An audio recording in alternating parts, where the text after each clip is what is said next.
اللہ تعالیٰ نے اپنی بیوی کو سینے سے لگا کر اسے محبت کا احساس دلانے پر بھی صدقے کا ثواب رکھا ہے۔ لڑائی جھگڑے کے بعد عورت کی خاموشی کا مطلب مرد اس کے دل سے اتر گیا، اور مرد خوش ہوتا ہے کہ عورت دب گئی اور اس کی جیت ہو گئی، جبکہ یہ اس کی ہار ہے کیونکہ وہ عورت کو ہار گیا ہے۔ بیوی جب اپنے مسائل شوہر کو بتاتی ہے تو اس کا یہ مطلب نہیں ہوتا کہ وہ شکایت کر رہی ہے، بلکہ وہ آپ پر اعتماد کرتی ہے۔ عورت کھلونا نہیں ہے اور نہ ہی زحمت، وہ رب کریم کی بنائی ہوئی ایسی خوبصورت نعمت ہے جو موت کی گود میں جا کر زندگی کو جنم دیتی ہے۔ زندگی کی تلخیوں میں خوش مزاج بیوی کا ساتھ رب کی بہت بڑی نعمت ہے، جو اپنے میٹھے بول، وفاداری، اپنائیت کے احساس سے شوہر کے سب غم دور کر دیتی ہے۔ نکاح سے پہلے بچوں کی مرضی ضرور پوچھا کریں، آپ نبی کے امتی ہیں، زمانہ جاہلیت کے کافر نہیں۔ میاں بیوی کا رشتہ 3 باتوں کی وجہ سے مضبوط ہوتا ہے۔ پہلی بات اعتبار، دوسری بات محبت، تیسری بات اور سب سے اہم بات احساس۔ اگر ان تینوں میں سے ایک بات بھی آپ کے رشتے میں نہیں تو یقین مانیں آپ کا رشتہ بالکل کھوکھلا ہے۔ بیوی اپنے شوہر سے اس وقت تک لڑتی یا ضد کرتی ہے جب تک اس سے پیار کی امید ہوتی ہے۔ جب وہ امید ختم ہو جاتی ہے تو لڑنا اور ضد کرنا بند کر دیتی ہے۔ نکاح مسجد میں ہو، جہیز میں قرآن اور جائے نماز ہو، مٹھائی میں کھجور اور فجر کی نماز نصیب ہو۔ سب سے بہترین تحفہ جو مرد اپنی بیوی کو دیتا ہے وہ اس کا وقت اور اس کی توجہ، اس کا پیار ہے۔ کچھ لوگوں کو پچھتاوا بھی نہیں ہوتا اور ہم سوچتے رہتے ہیں کہ شاید کسی وقت انہیں احساس ہوگا اپنے منفی رویے کا، لیکن ایسا نہیں ہوتا۔ یہ پچھتاوے بھی ظرف والوں کے لیے ہوتے ہیں۔ بے حس لوگوں کے پاس صرف اپنا آپ ہوتا ہے۔ اللہ سے اپنا رشتہ اتنا مضبوط کرو کہ تمہیں کسی کے سہارے کی طلب ختم ہو جائے۔ لوگوں کی سازشیں آپ کا کچھ نہیں بگاڑ سکتی۔ قرآن کہتا ہے، تمہارا رب بہترین چال چلنے والا ہے۔ اپنے رب پر بھروسہ رکھو، وہ تمہاری من پسند چیز تم تک ضرور لائے گا مقررہ وقت پر، اور تم حیران رہ جاؤ گے انشاءاللہ۔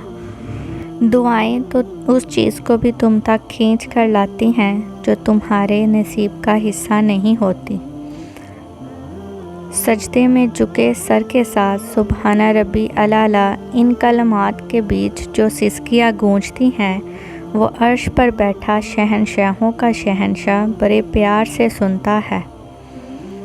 اور پھر اللہ نے فرمایا، اے موسیٰ، میں اولاد کے ذریعے بیٹی بھیجتا ہوں جب میں بے حد خوش ہوتا ہوں۔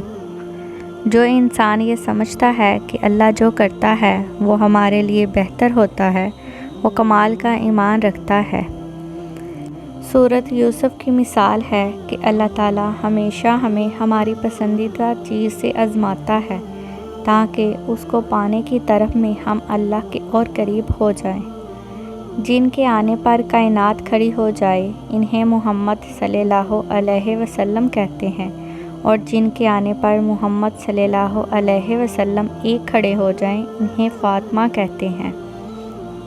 ہم نوکری کی لالچ میں بہت ساری کتابیں پڑھ لیتے ہیں، لیکن جنت کے لالچ میں قرآن کریم نہیں پڑھتے۔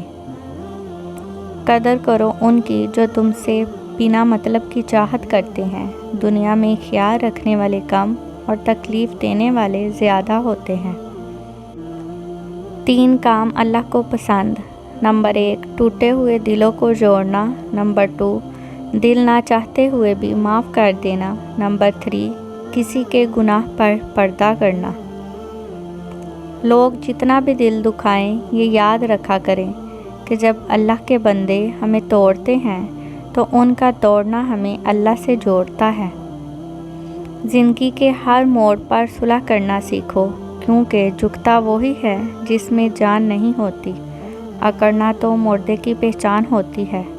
دنیا میں صرف ایک محبت ایسی ہے جس کو دیکھ کر اللہ تعالیٰ خوش ہوتا ہے، وہ بیوی کی خاوند سے اور خاوند کی بیوی سے محبت ہے۔